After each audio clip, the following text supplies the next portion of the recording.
Tarkoitus on esitellä vähän sitä tekniikkaa, mitä tuolla tehdään. Ja ensin aloitetaan tämmöistä ukemitekniikasta, kaatumistekniikka. Että tulee pariharjoituksena, niin aloittakaa vaan. Mikä on hyvin tärkeää sitä, että voidaan harjoitella turvallisesti. Eli jotta voi harjoitella kovaa, niin pitää pystyä harjoittelemaan turvallisesti, jotta pystyy harjoittelemaan, koska jos loukkaantunut tulee taukoja, silloin ei kehity. Eli sen takia on tärkeää, että osataan esimerkiksi tulla heitoista ja muista hyvin alas. Okei, olkaa hyvä.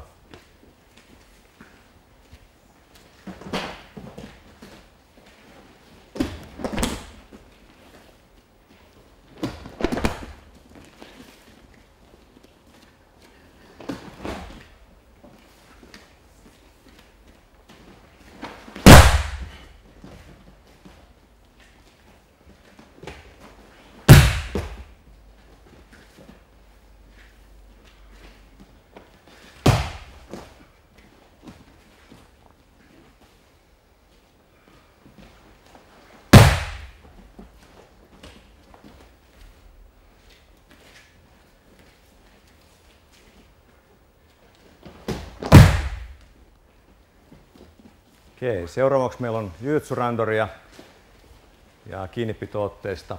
Tämä on toinen hyvä harjoittelu. Tavallaan me treenataan yksittäisiä tekniikoita, missä toinen hyökkää ja toinen puolustautuu. Ja kun niitä on harjoiteltu, niin sen jälkeen otetaan vähän vapaammin, mutta kontrolloidusti tämmöistä harjoittelua. Toinen voi tavallaan hyökätä millä tavalla tahansa ja siihen pitää tehdä puolustautuminen. Eli haetaan vähän sitä todenmukaisempaa tilannetta, vaikka tietenkin tämä on harjoittelua. Ja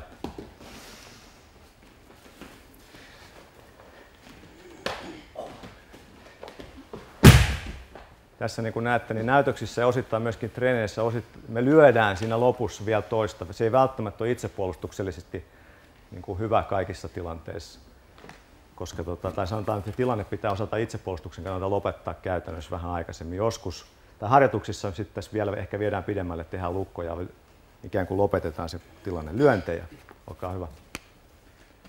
Oikeastaan lyönteihin puolustautumista.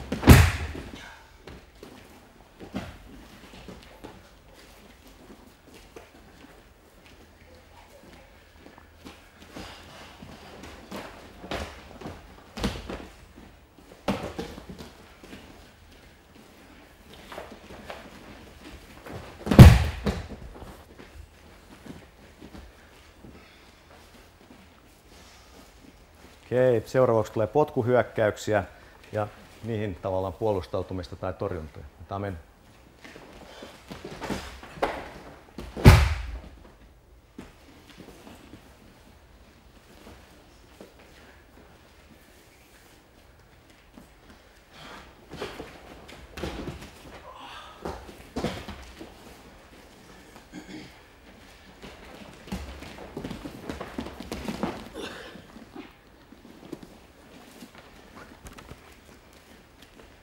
Mattotekniikka tulee kanssa. Niin kuin sanoin aikaisemmin, niin meillä on sama mattotekniikka aika pitkälle kuin mitä Brasilian jiu-jitsussa on.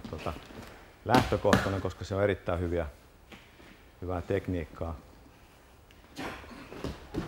Itsepuolustuksen kannalta atemit, mitkä ei välttämättä sit otteluissa ole sallittuja, niin täytyy ottaa huomioon, koska niillä varsinkin niin voidaan aloittaa se tilanne, hämätä toista sen verran, että saadaan alku aikaiseksi. Mutta se, että osaa mattotekniikan muutenkin hyvin, niin se on ensiarvoisen tärkeää. Osaa käyttää kroppaansa hyvin hyödyksi.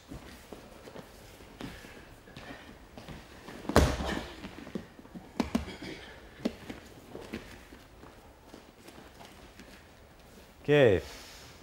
Nyt Escrimassa tulee kohta vähän enemmän aseita, mutta meilläkin harjoitellaan myöskin meidän vyökkuvavaatimuksiin kuuluu erilaista asetekniikkaa. Ja nimenomaan niin päin, että hyökkäys tulee jollain aseella ja sitten puolustaudutaan sitä vastaan. Eli ensin keppi.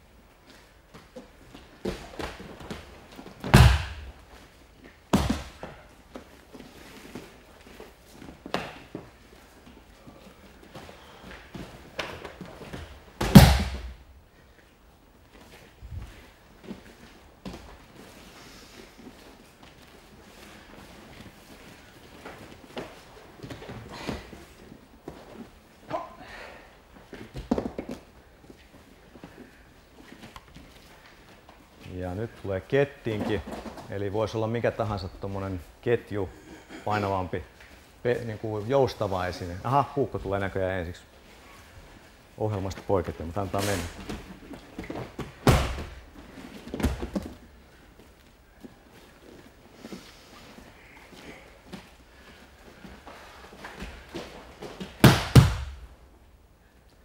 Vaikka me tehdään näitä, ja tietysti näytöksissä nämä on ihan kivoja tekniikoita, niin kannattaa muistaa sen hyvä periaate, jos toinen hyökkää puukon kanssa kimppuun ja teillä on mahdollisuus päästä pois siitä tilanteesta, lähtekää.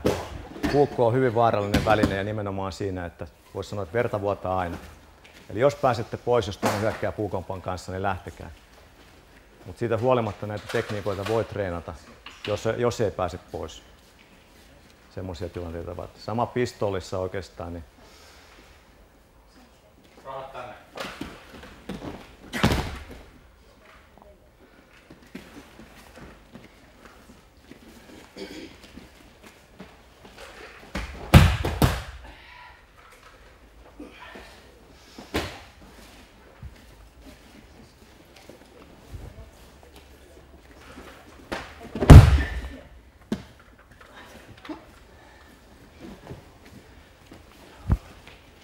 ja olisiko nyt viimeiseksi se kettinkin vuorossa.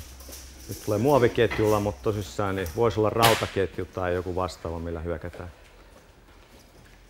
Tai narukuristuksia varten.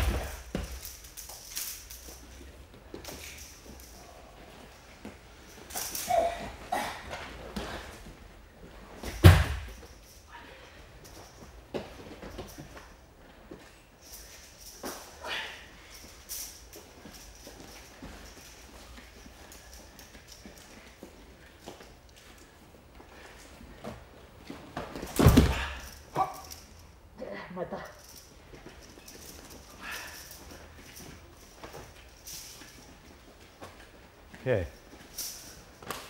Kiitoksia.